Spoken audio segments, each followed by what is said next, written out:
ఇక నిరంతరం తన నియోజకవర్గం జిల్లా ప్రజలు రైతుల గురించి ఆలోచించే రైతు నాయకుడు తెలంగాణ తలానికి దర్పణంగా నిలిచే మాజీ మంత్రి తాటిపర్తి జీవన్ రెడ్డి. తెలంగాణ సాధకుడు రైతు బాంధవుడు బీఆర్ఎస్ అధినేత కేసీఆర్ కలయిక సందర్భంగా ఎర్రవల్లిలో భావోద్వేగ వాతావరణం నెలకొంది. కేసీఆర్ను కలిసిన సందర్భంగా జీవన్ రెడ్డి భావోద్వేగానికి లోనయ్యారు. తెలంగాణకు నష్టం జరుగుతున్న సమయంలో మీతో కలిసి పనిచేయాల్సిన అవసరం ఉందని, మీతో కలిసి పనిచేయమని ఆ దేవుడే నన్ను మీ దగ్గరికి పంపించాడు అన్నా అంటూ కేసీఆర్తో చెప్పారు జీవన్ రెడ్డి. చాలా ఏళ్ల తర్వాత మీతో కలిసి పనిచేసే అవకాశం రావటం సంతోషంగా ఉంది అన్నా అంటూ తన మనసులోని మాటను భావోద్వేగంతో వ్యక్తం చేశారు జీవన్ రెడ్డి. అటు జీవన్ రెడ్డిని అనుసరిస్తూ వారిని ఆప్యాయంగా దగ్గరికి తీసుకున్న కేసీఆర్ ఆయన్ని హృదయపూర్వకంగా ఆలింగనం చేసుకున్నారు. శాలువాతో సన్మానించి పుష్పగుచ్చం అందించారు. కాసేపు ఇష్టాగోష్ఠి తర్వాత జీవన్ రెడ్డి బృందానికి లంచ్ ఆతిథ్యం ఇచ్చారు కేసీఆర్. ఈ భేటీలో BRS working president KTR, party నేతలు పాల్గొన్నారు.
ఇక కేసీఆర్ జీవన్ రెడ్డి భేటీకి సంబంధించి పూర్తి సమాచారం మా ప్రతినిధి లివిల్ రెడ్డి అందిస్తారు. లివిల్ రెడ్డి, నిరంతరం రైతుల గురించి ఆలోచించే రైతు నాయకుడు మాజీ మంత్రి తాటిపర్తి జీవన్ రెడ్డి ఒకవైపు, మరోపక్క తెలంగాణ సాధకుడు రైతు బాంధవుడు బీఆర్ఎస్ అధినేత కేసీఆర్ కలయిక సందర్భంగా ఎర్రవల్లిలో అయితే భావోద్వేగ వాతావరణం నెలకొంది. దానికి సంబంధించి పూర్తి అప్డేట్ ఏంటి?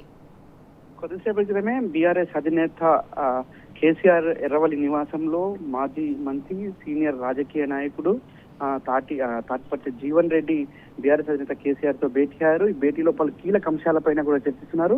ఇటీవల 2.5 సంవత్సరాల కాంగ్రెస్ పాలన వైఫల్యాలను, కాంగ్రెస్ పాలనలో రైతాంగం, ప్రజలు, ఇటు యావత్ తెలంగాణ సమాజం ఎదుర్కొంటున్న సమస్యల పైన ప్రధానంగా చర్చిస్తున్నట్టు తెలుస్తుంది. అంతేకాకుండా పలు కీలక అంశాలపైన, రైతాంగానికి సంబంధించిన అంశాలపైన, రైతుకు వెన్నుముకగా తెలంగాణలో రైతు వెన్నుముకగా పాలన కొనసాగింది. 10 సంవత్సరాల్లో అనేక అభివృద్ధి సంక్షేమ కార్యక్రమాలు, రైతు సంక్షేమంగా పాలన కొనసాగిన పరిస్థితి గత 10 సంవత్సరాలు ఉంది. కానీ 2.5 సంవత్సరాల్లో పూర్తిగా రైతు సంక్షేమం అంతా నిర్వీర్యమైపోయింది. రైతు అరిగోసపడుతున్న పరిస్థితి కనిపిస్తుంది. ఈ నేపథ్యంలోనే రైతు ఎజెండాగానే ఇరువురు మధ్య సమావేశంలో చర్చ తెలుస్తుంది. రాజకీయ అంశాలపైన కూడా ప్రధానంగా చర్చ జరుగుతుంది.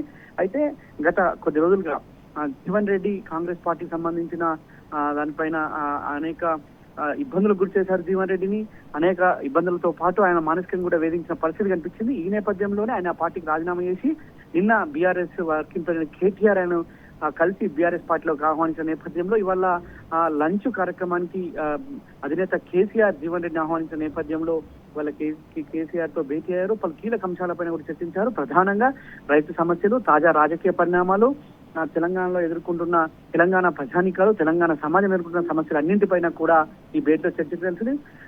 త్వరలో బీఆర్ఎస్ పార్టీ జైనింగ్ కార్యక్రమం కూడా ఉంటుంది కనుక ఖచ్చితంగా బీఆర్ఎస్ పార్టీలో జాయిన్ అయ్యే తేదీని కూడా మరికొద్దిసేపట్లో ప్రకటించే అవకాశం కనిపిస్తుంది. పూర్తిగా ఇవాళ రైతు సంక్షేమం, రైతాంగానికి సంబంధించిన అనేక అంశాలపైన ఇవాళ ఈ సమావేశం చర్చించారు. అది తెలంగాణ స్వరాష్ట్ర స్వాప్నికుడు కేసీఆర్ ఆనాడు రైతు బాంధవుడిగా పేరొందినారు. రైతు సంక్షేమం కోసమే అనేక కార్యక్రమాలు చేపట్టారు. రైతు భరోసా, రైతు బంధు కావచ్చు, రైతు బీమా కావచ్చు, సాగునీటి ప్రాజెక్టుల రూపకల్పనలో కూడా కేసీఆర్ పాలన దక్షతగా నిలిస్తే ఇవాళ ఆ పన్నింటిని కూడా రూపుమాపేందుకు రేవంత్ రెడ్డి సర్కార్ చేస్తున్న ఘనకార్యాలను ఇవాళ జీవన్ రెడ్డి బహాటంగా చెప్పారు. మార్పు రావాలంటే, నిజమైన మార్పు అంటే ఇవాళ నాతోనే వస్తుంది, కాంగ్రెస్ పార్టీ పోతేనే ఇవాళ మార్పు జరిగినట్టు అని చెప్పేసి భావించి వాళ్ళ బీఆర్ఎస్ పార్టీలోకి పోతున్నానని చెప్పిన నేపథ్యంలో ఖచ్చితంగా ఇరువురు మధ్య కీలక అంశాలపైన కూడా రైతు సంక్షేమమే ప్రధాన ఎజెండాగా చర్చ జరిగినట్టు తెలుస్తుంది. సింధూరం. రైట్, థ్యాంక్ యూ లివిల్ రెడ్డి. ఇక బీఆర్ఎస్ అధినేత కేసీఆర్ ను కలిసిన సందర్భంగా మాజీ మంత్రి జీవన్ రెడ్డి అయితే భావోద్వేగానికి లోనయ్యారు. అన్నా, మీతో కలిసి పనిచేయమని ఆ దేవుడే నన్ను పంపాడు అని అంటూ ఎర్రవెల్లిలో కేసీఆర్ తో మర్యాదపూర్వకంగా భేటీ అయ్యారు. పుష్పగుచ్చం ఇచ్చి ఆహ్వానం పలికారు. జీవన్ రెడ్డికి ఎదురేగి మరీ ఘన స్వాగతం పలికారు BRS working president KTR. KCR అనంతరం కేసీఆర్ కు శాల్వా కప్పి సత్కరించారు జీవన్ రెడ్డి.